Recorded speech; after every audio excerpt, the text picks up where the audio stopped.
The Get Rich Slow Club podcast is a collaboration between Tash Etschmann from Tash Invests and Ana Kresina from Perla. The Get Rich Slow Club acknowledges the traditional custodians of the land we record on. From coast to coast, across land, waters, and communities, we pay our respects to elders past, present, and emerging. Any advice is general and does not consider your financial situation, needs, or objectives, so consider whether it's appropriate for you.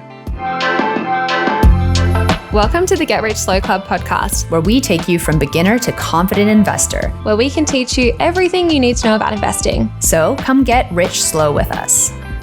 Today we have such a good episode with Raul Engel, who is from Brazil and moved to Australia in 2014. He has a really impressive story. He started investing when he was 18. With an entrepreneurial spirit, he has experience across various different digital businesses and launched his first financial education project for Portuguese speakers in Australia in 2020. He teaches immigrants how to master their money and believes that investments are a great way to grow your money, but more importantly, to protect your wealth. His content also focuses on growing a business and career development. With over 30% of Australian residents born overseas, Raul believes that empowering and educating immigrants is more important than ever.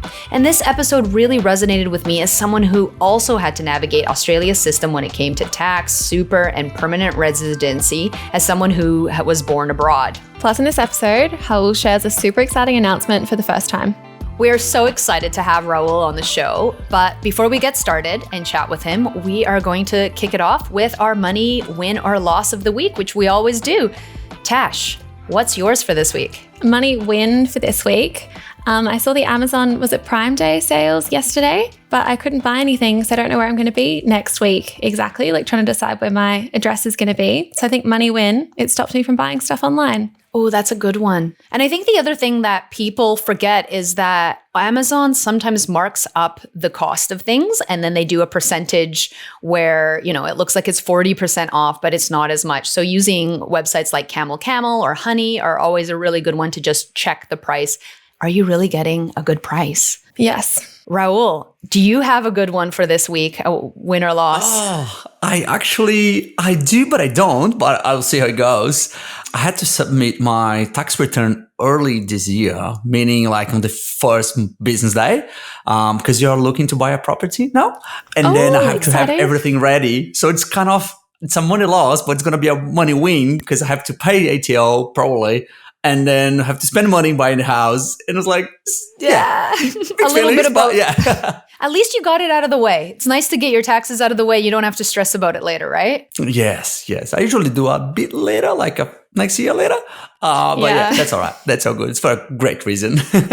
And exciting to start looking for a house. My win or loss of the week is neither. It's more of a tip. And I don't know how helpful this is, but what I have been doing for the past couple years is running the dishwasher and the dryer or washing machine off peak hours so that I can get a bit of a cheaper rate on them. And that was something that I was paying attention to because last year we were looking at how much energy we consume, both gas and electricity. And we realized that if we took advantage of off-peak hours, it kind of saves us money. So a bit of a tip that I've been doing the whole time.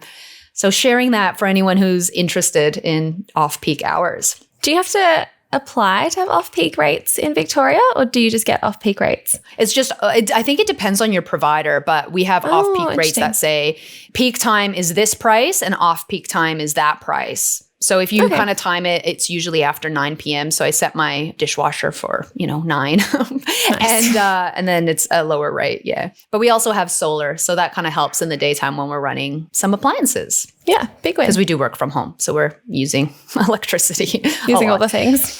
So that's that. So we're going to get started. Raul, you started investing when you were 18, which is really young. And many people don't get their finances in order until later in life, such as myself.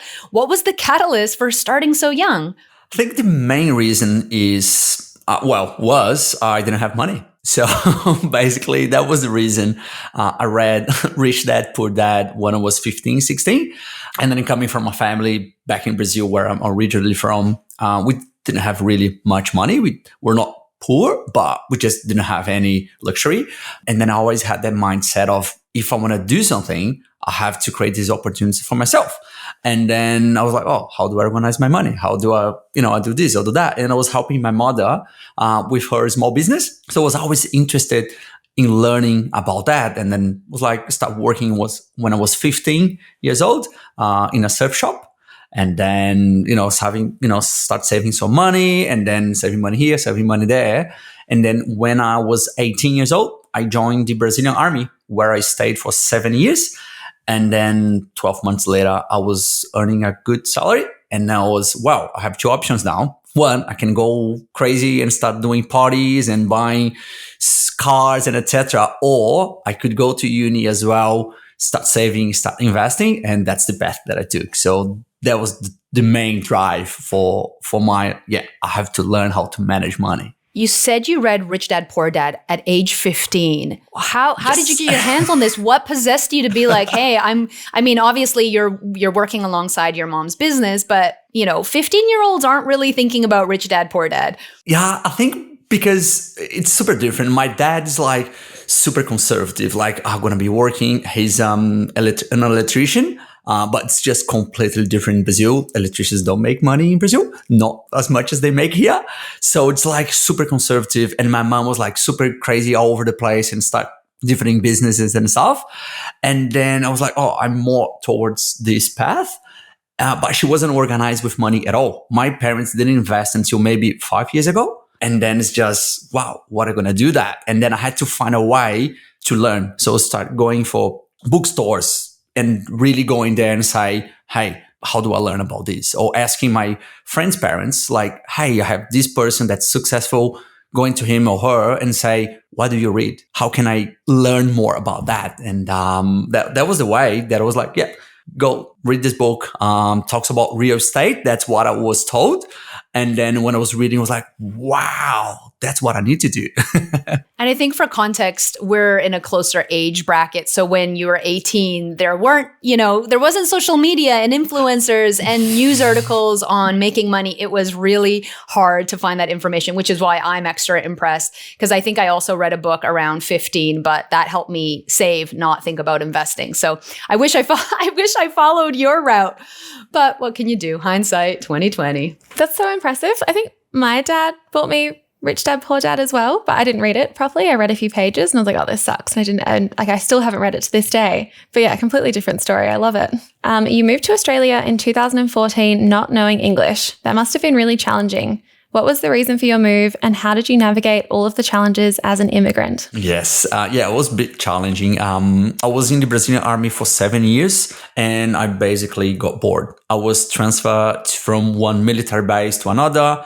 I didn't have an option to be transferred again. And I was like, oh, you know what?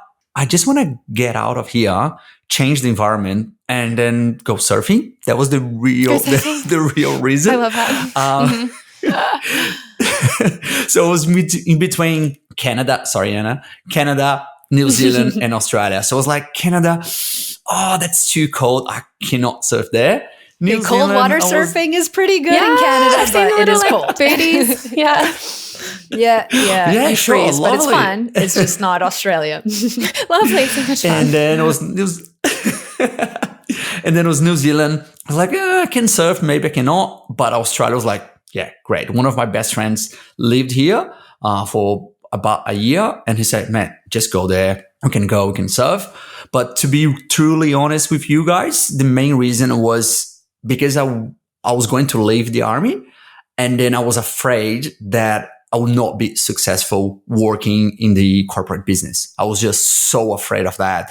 So it was kind of a way for me to get out of that. And then if I would fail, I would fail far away from home. No one would know. And then, I always had that excuse. I don't speak English. So, I failed because of that. You know what I mean? You could blame the system instead of myself for my actions. But yeah, so surf and that.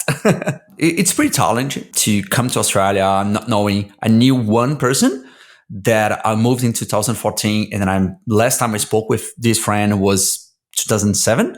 So 6-7 years without speaking with him. And then find out that he was here. I was like, yeah, I'm going to Australia, give me a hand. He was living in Bondi as well. And then I moved to Bondi. As you know, I think 95% of people that go to Sydney and want to study, they want to live in Bondi. Yes, but it's really challenging to go not knowing the language, not knowing really anything. The banking system, how do I make money? Which bank do I open? What's this thing called superannuation? It just didn't know anything. And then, yeah, but it's really good. Australia is a beautiful country, has so many opportunities, but it's quite difficult when you move on the first time you're moving in. It's so impressive that you moved all the way to Australia to come surfing. That's really awesome. What was the first job you got when you were here? Construction. So working in construction, being like a general labor, doing the mixes and carrying bricks here and there, not knowing what to do and what not to do, not knowing the names of the items, like what's a brick? How do you call a brick? Or how do you call a broom? Like I just didn't know. And then it was like pointing out things for me to learn. It was just a way to learn. You have no option if you want to survive or sink or swim. In the end of the day, it's like that. But yeah, working in construction, removalist as well.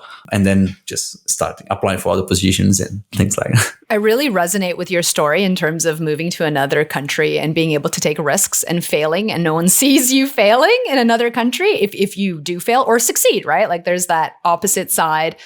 English was not an issue for me because we speak English in Canada, but I know you hinted before when we chatted that you have an embarrassing story about not speaking English, and I'd love for you to share that with us.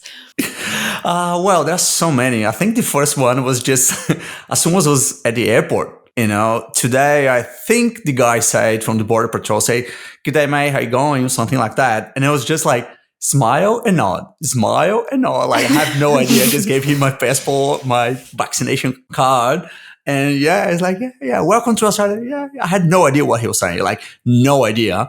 So that's kind of one. Working in construction as well, I was carrying all these things and tools that I had no idea what it was. And the guys were saying like, "Oh, bring me the hammer." I was like, "Yeah, sure, the hammer." I was like, I had no idea what it was. So I went to the other room, brought, I don't know, a scissor. I don't know. And then it was like, "No, the hammer." I was like, "Oh, yes, of course, the hammer." Went back there, like did it 3 or 4 times. He was like, "Man, what are you doing?" I was like, "Okay, just give me a second." So I came back with everything on my hand, like all the tools, like pick one and just tell me what it is because I have no idea. So the guys were super cool trying to teach me as well. Yeah, showing me like what tools are and all. And they gave me like a little paper note so I could take notes, and they were like spelling to me how to write, how to say that. And then about 2 years later, we just get together for some beers, having dinner with them. I was not working in construction anymore. And I was telling them during lunchtime, they would, be talking about footy and news and constructions, that whatever it was. And every single time there was a silence, then would be potentially a way for me to speak or to say something. I was like just eating. Because I didn't understand what they were saying. And then for me, they were like all laughing. They started laughing and I'll be laughing as well. And in my head, it was like, I hope these guys are not saying something like, "Hey, let's start laughing." Because if we start laughing, he starts laughing and then we all laugh. And I was like, I don't know if they're doing this or not. But when I told them the story like 2 years later, they were just cracking. They were just laughing so much. "Oh, we didn't know. We didn't realize." But it's so hard because you really have no idea what everyone is saying. And then just like there, cruising.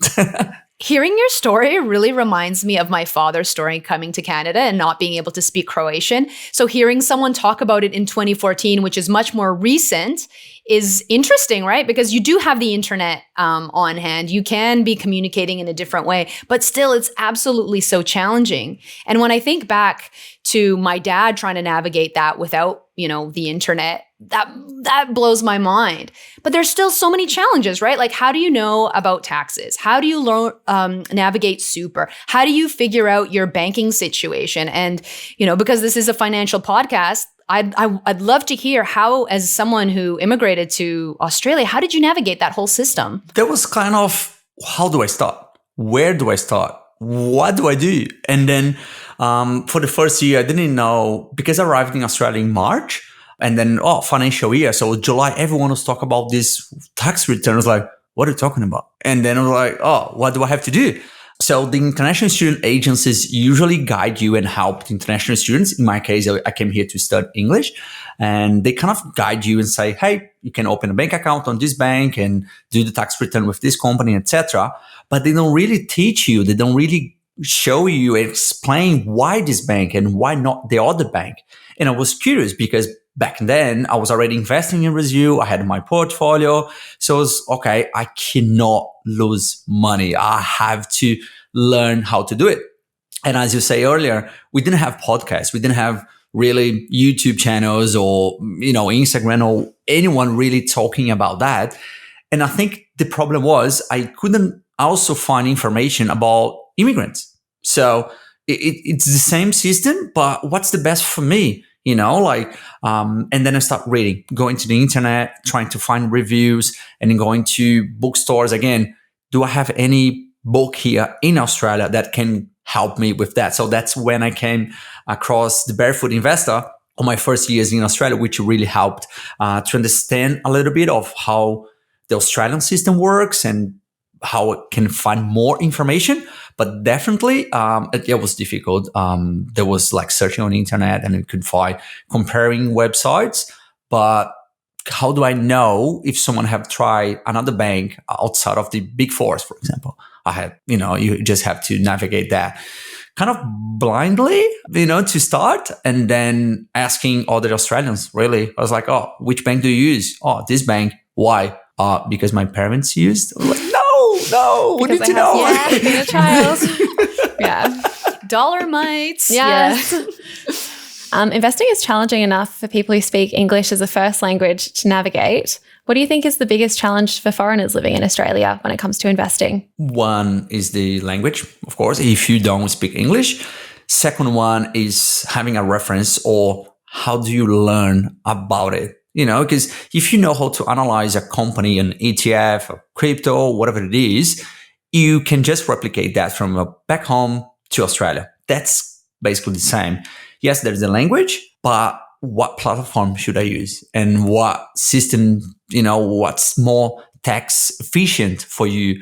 And then I think it's just the curiosity of trying to find this information. That's a really big leap. That's a big jump that you can make and anyone can make. Again, you have your podcast, just an amazing source of information. As you guys always say, check out the first 10 episodes. You're going to learn so much about so many things.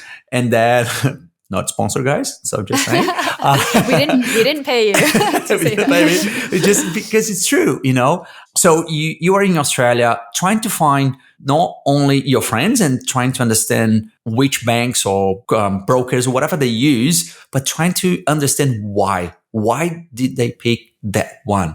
So finding information is so important.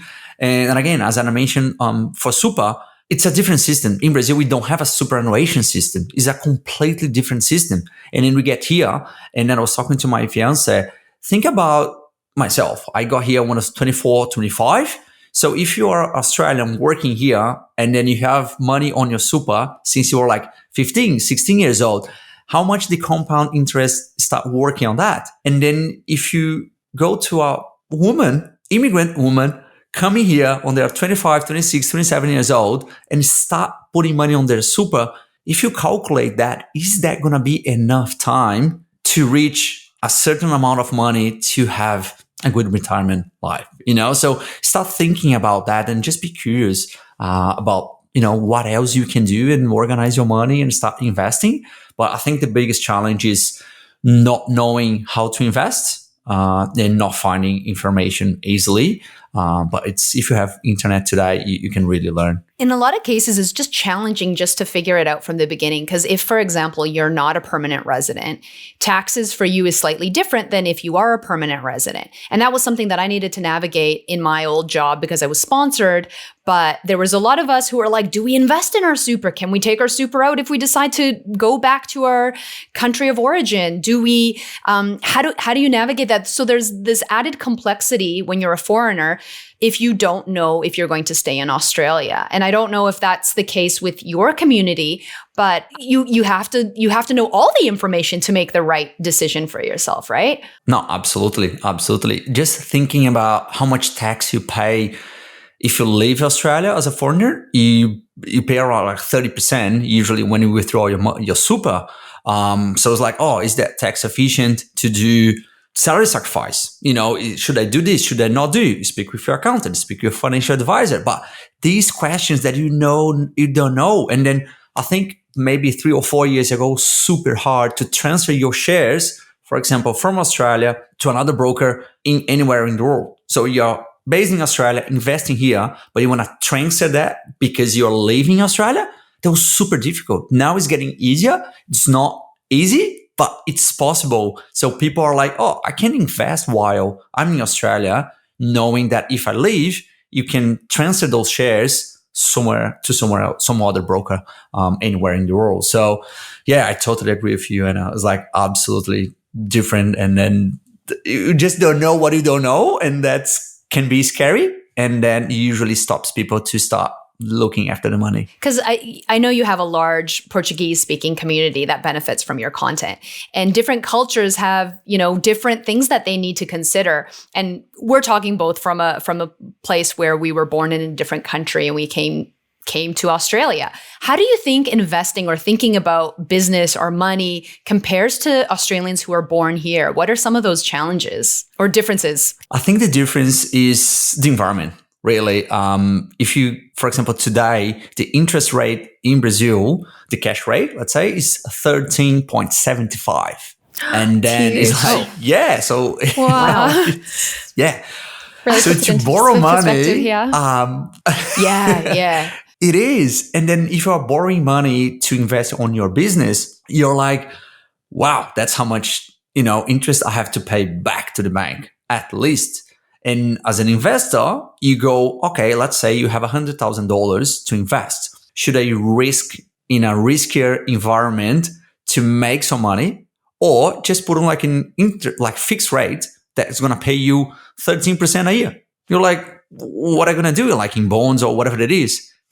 So yeah, it is just different. You're like, oh, should I risk my money or should I just take the safe path during this period? Because about 80-90% of the businesses in Brazil close or shut the doors in less than 5 years. So it's really challenging. And then when I came to Australia and I was like, oh, interest rates like 2%, 3%? Yeah, what's inflation? That about? 2%? And then everyone was like cruising and they're like super easy, like living the Australian dream. Like if you're working basically anything here in Australia, you can make money. And then, of course, we are navigating challenging waters now. That's 100%. Let's not forget about that. But in general, it's just different environment. And then how can you thrive there?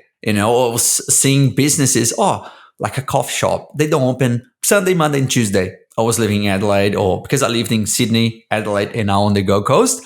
So I was like, why do you guys close 3 days a week? You can be working, you can be making much more money, and then you can do this, you can do that, and blah, blah, blah.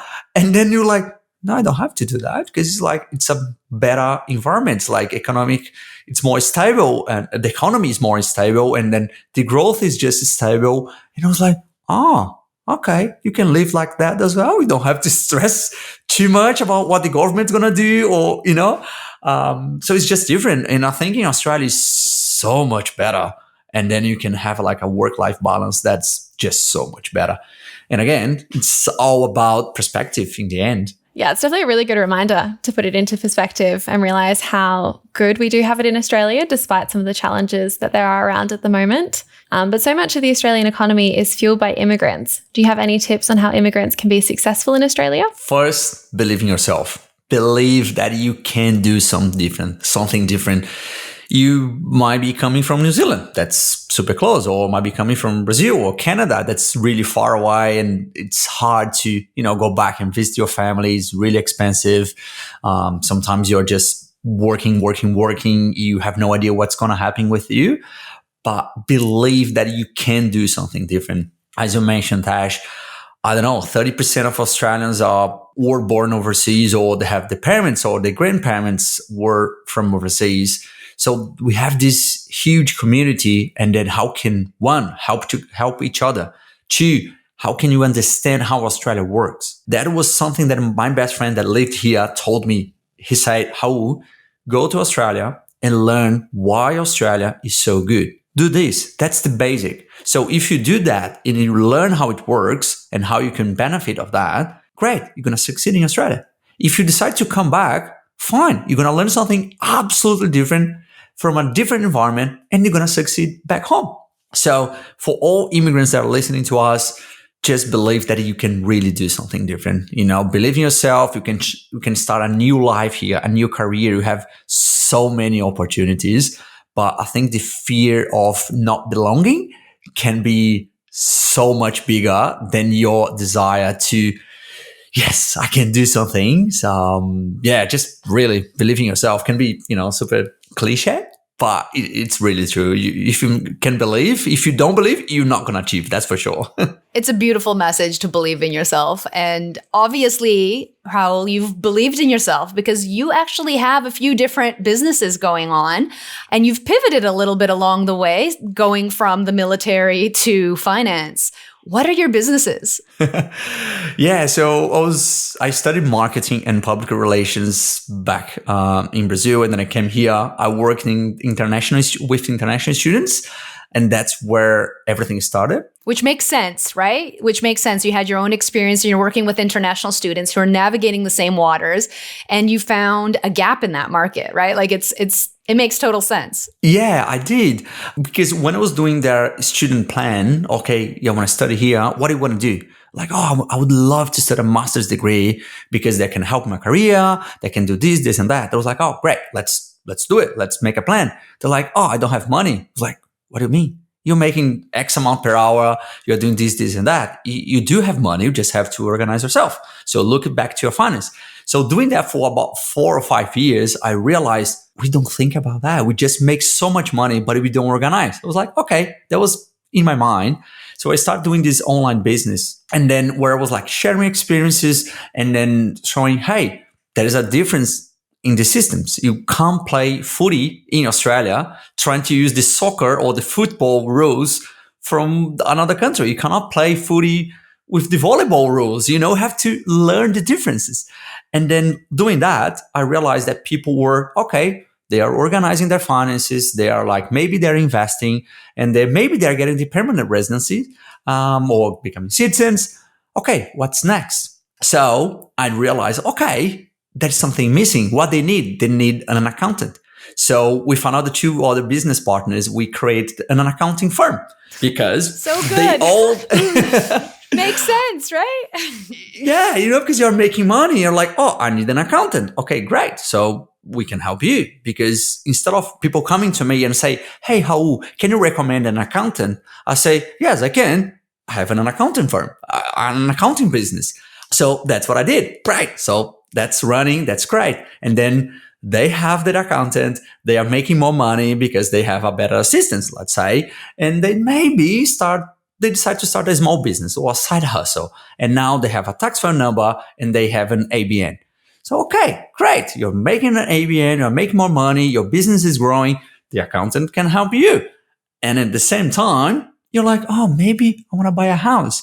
And what I'm going to share here, I think 5 people know, and the 2 of you are included in this group. Yes. Because I didn't share with my audience as well.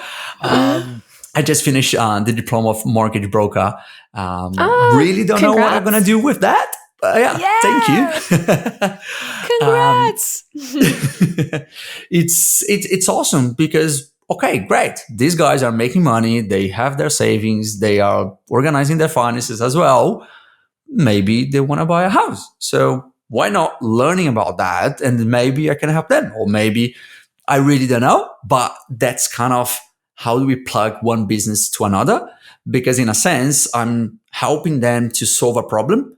And then once they are there, they have other problems. So how can I help them to solve the next problem? And then I fix that and I help them with this. What's the next one? And the next one? And the next one. So that's kind of a way I see it to pivot the business, keeping in the same pipeline, let's say, helping people. But again, throughout the whole journey. And who knows what's coming next. You're the first business owner we've had on the podcast, and you've already given us some really great tips about meeting the needs of people and figuring out what they need next and pivoting in that way. What are some other tips you'd give to someone starting a business? And would you give different tips to someone who's an immigrant? Is there a difference? I think there's no difference, to be honest. You can really start doing. I think there's a generation that always say, yes, let's just do what you love. I think that's great because I do what I love. But at the same time, you have to think about it. How can I make that profitable? Because that's what a business is about. You have to do something, start making money, and then the money is just a consequence. It's not an end that you cannot really, I just want to make money. I want to be rich and blah, blah, blah. Nah, focus on helping people. The more people you can help, the more money you make. But you're not forcing anyone to buy from you or your service or your product. So think about what skills do you have to start something. There is a term that we call MVP, which is minimal viable product, meaning, in my opinion, is if you don't look back and crack a laugh of your MVP, your first trial, your first video on YouTube, or your first product or first consultancy, whatever it is, if you don't look back and laugh, you took too long to start. So just start. While you are just thinking about and planning and trying to make it perfect for the first time, there is someone out there that has no idea, basically no planning. They are doing. And as you are doing, you're learning with your mistakes. You're getting feedback from your potential customers. The no's that you receive will help you to, okay, I got to know why. Why did you say no to my business? Why did you say no to my proposal? And then get the feedback, sink it in, be humble, and okay, let's try again. Let's improve. Let's do something else. So doing, it's really important in business. Again, there's someone out there doing the idea that you think it's just an amazing idea. You're going to be the next, Elon Musk or Mark Zuckerberg or whatever it is. Yeah, okay, let's just start doing something. So don't wait too long to start because, by the time you decide to start, there's someone else that's already doing, and then your idea will be like worthless. So just start. Doesn't matter where you're from. Doesn't matter where you live. Doesn't matter where you're listening us from. Just start. That's it. Yeah, that's the best way. That's my best advice. Yeah, that really resonates. Like my first Instagram posts were so ugly if anyone scrolls back to the start. And I've changed my mind so many times. And everyone's like, how did you start? It's like, I just made a really ugly post and then we went from there. So it's really good advice. In tech, we also say fail fast. So it goes back to that idea. Do the mistakes, just do it. And you'll learn, and you learn from those mistakes and you continue on. So having your MVP, and I'm sure, how will you go back and look at your first website or feedback that you've given and you're like, I could have done that better. But it's such a great feeling, right? Because you adapt and you change and you grow. Absolutely. I have the camera that I used to use here. I didn't have microphone, didn't have lights. I was trying with a GoPro, like the sound was horrible. It was like super dark and it was like just horrible. It was like, I have to start somewhere. I cannot compare myself with, especially on social media. You're seeing the posts and the videos that I do, like the scenario that I have, like, I have all these books and all this, whatever it is. And if you compare yourself with someone that you're looking up, remember, let's go back to Tash first, first post. Nope. Let's give it a like. And remember that's what I did. And then you're like, okay, how can I compare myself with someone, but when they started? Because they were not perfect. We will never be perfect. So just do it. Yeah, it's going to be fun. You're going to laugh.